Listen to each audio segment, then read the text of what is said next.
Where I'm From by Misa Sugiura. Misa Sugiura is an award-winning American author of young adult fiction. The daughter of Japanese immigrants, Sugiura was raised in a mostly white suburb of Chicago where, as the only Asian student in her school, she often felt like an outsider. In this story, a young woman remembers moments from her youth as she learns to both better understand and appreciate her bicultural identity as a Japanese American. As you read, make notes of the events in Eriko's life that cause her to question how she feels about her identity. Rude. It's pouring rain the day I move into my dorm freshman year at Duke University. My parents and I walk down the hall, wiping rain off our faces and checking room numbers. 210, 212, 214. My roommate Chloe is already in the room with her parents. Introductions and small talk ensue. What rotten luck we had with the weather today, of all days. What the flight was like from Minneapolis-St. Paul to Raleigh-Durham, where we stayed last night. How the rain caused 3 accidents on the highway between here and Chloe's hometown of Charlotte. So, say Chloe's parents to mine, where are you from?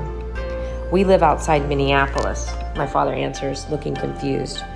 Didn't we just go over this? Oh, yeah, right, but where are you really from?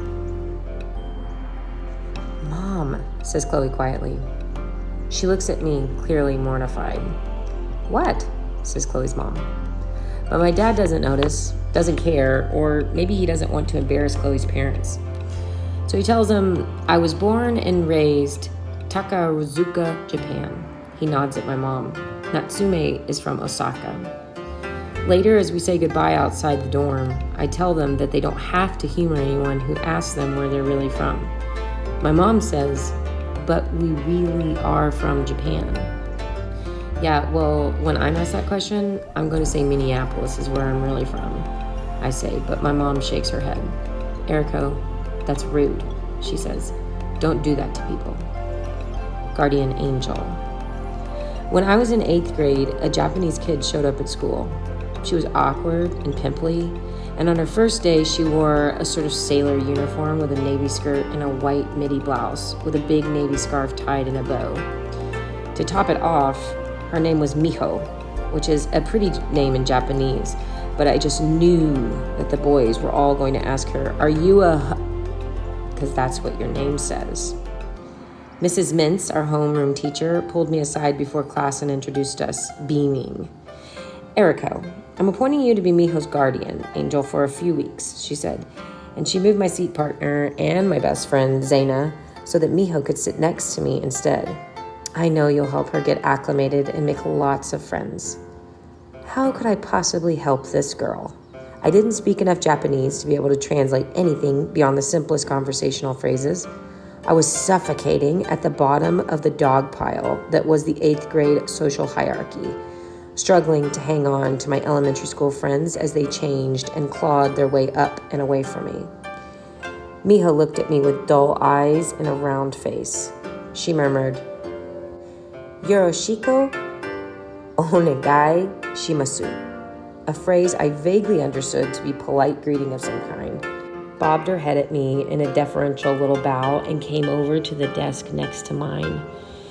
She did another head bob at me as she sat down. Now that she was next to me, I could see that she had probably been crying earlier. I felt sorry for her. How miserable it must feel to be new, to not speak a word of English, and to have to start off in that ridiculous outfit that I was sure her mom had made her wear with that awful name. And she wasn't even pretty. But I felt even sorrier for myself. Miho was exactly the kind of person that I feared everyone saw when they looked at me. Weird, awkward, foreign, Japanese. I could not afford to take on an anchor like Miho, with her Japanese face and her Japanese clothes and that humiliating little Japanese bowing thing she kept doing every time I looked at her. I hadn't asked to be her friend, I told myself. It wasn't fair to lump me with her just because she came from the same country as my parents. 8th grade. Sink or swim. Eat or be eaten. I endured Miho's presence next to me in class, muttering a few broken Japanese sentences to her when I absolutely had to. Once the bell rang, I cast her off and went running to Zaina and Sophie. Oh, her? I said. She's Japanese, not like me. Real Japanese people are weird. Look at her. Look at how weird she is. Chopsticks, age 13. Zaina and Sophie and I spent the day at Shoals Lake Beach that weekend, and Sophie's mom got us Chinese takeout for dinner. I used chopsticks. They used forks. How do you do that? They asked. Not for the first time, and not for the last. American citizen. The summer after Miho, we went to Japan, and my mother enrolled me in a sleepaway camp so that I could learn to speak Japanese. I was surrounded by 100 Mihos, girls who Mrs. Mintz had thought I would understand. No one was unkind to me, but they gasped when I poured soy sauce on my rice. They stared, shocked, when I sat crisscross. Only boys do that. The toilets were awful squat toilets. One day, a girl asked me when I was going to come home to live in Japan. I explained that I was an American, so I'd probably stay in America. You're not American, she said. I am too. You're Japanese. Yes, but I'm also American. She gave me a long, hard look. She asked me gently, have you not seen yourself in a mirror?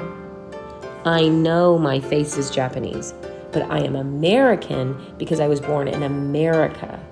I didn't know how to say birthright citizenship in Japanese, or in English for that matter. All I could do was keep repeating, I was born in America. She shook her head. Make sure you look in the mirror when you get home. You're definitely Japanese. Chopsticks, age 18. My roommate Chloe's mom visits Duke one weekend and takes us out for sushi. She asks me, can you use chopsticks? Double. Shortly after that week of sleepaway camp in Japan, my mother and I passed a Starbucks on the way back from the train station to my grandmother's house in Osaka. It was a steam bath outside, and I was dying for a taste of home. I asked my mother to come to the counter with me to help me order, but she insisted I try ordering my own first. It's practically the same menu, she said, even the sizes. So I walked up to the counter and ordered a grande double chocolate chip frappuccino. I said it slowly so that the barista could understand me. I got a blank stare in return. Grande, I said. I held my hands in the air, one over the other, grande height apart. Double chocolate chip frappuccino. I pronounced everything carefully. Grande, the barista repeated and held up a grande-sized cup. Frappuccino. I nodded, encouraged. Double chocolate chip. Nothing. Double, I said slowly. I held up 2 fingers and said, ni, for good measure. 2 isn't quite the same as double, but it seemed close enough. Before I could continue, the barista furrowed her brow and reached tentatively for a second cup. No, I said. Double. Daburu. She shook her head apologetically. I looked desperately at my mother. It's not on the menu, she said. So? It's not on the menu at home either. That's not the way it works here, she explained. Well, it should be. That's the way it works at home. My mother shrugged. You are not at home. Chopsticks, age 14. The day after the Starbucks incident, my mother's best friend from high school had us over for dinner at her house. Can you use chopsticks? She asked me. History. Mrs. Mintz paired us up to do presentations on different countries and their cultural contributions. Naturally, I got paired with Miho, and we did Japan. It was okay, actually, because Japan is pretty great. Castles, samurai, ukiyo-e, taiko, anime, manga, yuzuru hanyu. Miho wore a fancy kimono. We showed clips of Sailor Moon, handed out manju, and passed around her collection of manga. Miho wrote everyone's name in katakana. People thought it was cool. I was proud of us both, and for once, I felt good about being Japanese. Miho smiled back at me. I smiled back. And then someone said, my grandfather died in Pearl Harbor. People looked at me and Miho. Miho looked at me. I wanted to say, that wasn't me. That's not my country. I wanted to say, what about Hiroshima? My great aunt died in Hiroshima. But the thing is, I'm not Japanese. In the bathroom, I heard Sasha, the alpha girl of my class, snicker and ask her friends if they'd seen the way all the nerds went ape over Sailor Moon. The next day, Miho thought we were going to be friends, and she smiled at me again. This time, I didn't smile back. Chopsticks, age 12. I wore them in my hair once, after seeing a picture of a fashion show online. Sophie and Zaina thought it was cool. My mother thought it was disgusting. Would you wear a fork in your hair? She said. Oui. I am home from college, and my dad takes me for burgers and shakes at the diner. While we eat, he asks why I supported a Native American protest of an oil pipeline being built near their land. First of all, it's a threat to their supply of clean water, and second of all, it goes through land that's sacred to them. After we basically wipe them out and force them to live on reservations, the least we can do is respect their wishes about something that affects their lives now. Why do you say we? My father asks. Our family was still farming rice in Japan when that happened, and you're not even white. Because, I have to think about that one for a moment. Because it was America that did it, and I'm American. What do you say when you talk about Hiroshima, where Haruna Obasan died? Who is we then? I don't have a good answer to that question. Do you say we when you're talking about America today? Well, yeah. Even when the government does something you disagree with, like weak gun control or anti-immigrant laws, still we? They. My dad shakes his head. English is hard. I don't think it's just English that's hard. Fear. 3 months after she arrived, Miho went back to Japan to live with her aunt. My mother blamed me. You were mean to her, she said. Mom, the girl was a freak. We had nothing in common. You expect me to give up all my friends to be friends with someone like that? If people don't want to be your friend because you are Miho's friend, then they are not the real friend. They are real friends. She just didn't fit in. I knew in my heart that my mother was right. I knew that I was being a coward. I knew that the right thing to do, the kind thing to do, would have been to be Miho's friend. But Miho and I being Japanese together would have doomed us both. And I was afraid of testing my friends, of not fitting in myself.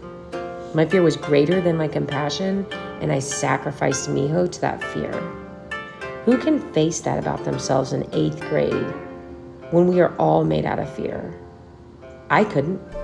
So even though I felt guilty when Miho went away, mostly I felt relieved to be free of the reminder of how I feared the way others might see me. Hint. This guy comes up to me at a frat party. We talk. He's cute. He's attentive. He says, Eriko, is that Japanese? I say, yes. He says, I wondered if maybe you were Japanese. I say, why? He says, you have a hint of an accent. I say, no, I don't, unless it's a Minnesota accent. I hit the O hard, the way only a true Minnesotan can. He says, no, it's a Japanese accent. Bon Odori. It was the summer of camp and Starbucks. We went into town for Oban, the festival of the dead, when we welcome our ancestors home. I wore a yakuta and wooden geta that my grandmother had bought just for me. As we walked, the geta rang out against the concrete. Karin, Karin, Karin, Karin. The sun had set, and the streets were lit with lanterns and lined with vendors hawking toys, grilled meat, and sweets. Hundreds of people danced in a slow, happy procession around a central dai to the sound of the Tanko Bushi song blaring from the loudspeakers. Up on the platform, men playing taiko and shamisen accompanied the singer. My grandmother taught me the words and helped me learn the steps. Hote, hote, mate, hote. Katsure, katsure, atomodori. It was a dance about mining for coal under the moon, Dancers mimed digging, then swirling a sack full of coal over their shoulder, putting it in a cart, and letting it go. I moved my hands left, then right, clapped them together, swept them wide. I took 4 steps forward, then 2 steps back, 2 forward, then 1 back again. We bought hanabi to take home with us and crouched on the street in front of the house and watched the tiny balls of orange fire spark and snap at the ends of the rice straws that we held in our hands. My grandmother served us glasses of barley tea and sent us inside to bathe and go to bed. I could feel the tradition in my bones. When I close my eyes, I can feel it still. Where are you really from? I am from golden acres of wheat and cornfields, from towering mountain ranges and suburban subdivisions, from long snaking rivers and 10,000 lakes. I am from political arguments with my dad at the diner. I am from long afternoons with my friends at the beach. This is my country. This is my birthright. This, despite what anyone says or thinks, despite my own doubts and fears and worries, is where I'm from. I am from bright green squares of rice fields, from towns and cities chock-a-block, with buildings from glittering bays and busy harbors. I am from my grandfather's favorite soba shop, the one that's been there for 100 years. I am from trips to the public bath with my mother. Japan is the land of my ancestors. This is where Miho was from. This is where my parents are from. This, despite what anyone says or thinks, despite all I've done to push myself away, is also where I'm from. Where are you really from? I know what people mean when they ask that question, and I won't answer it the way they want, because Japan is not the truth, but Minneapolis is not the truth either.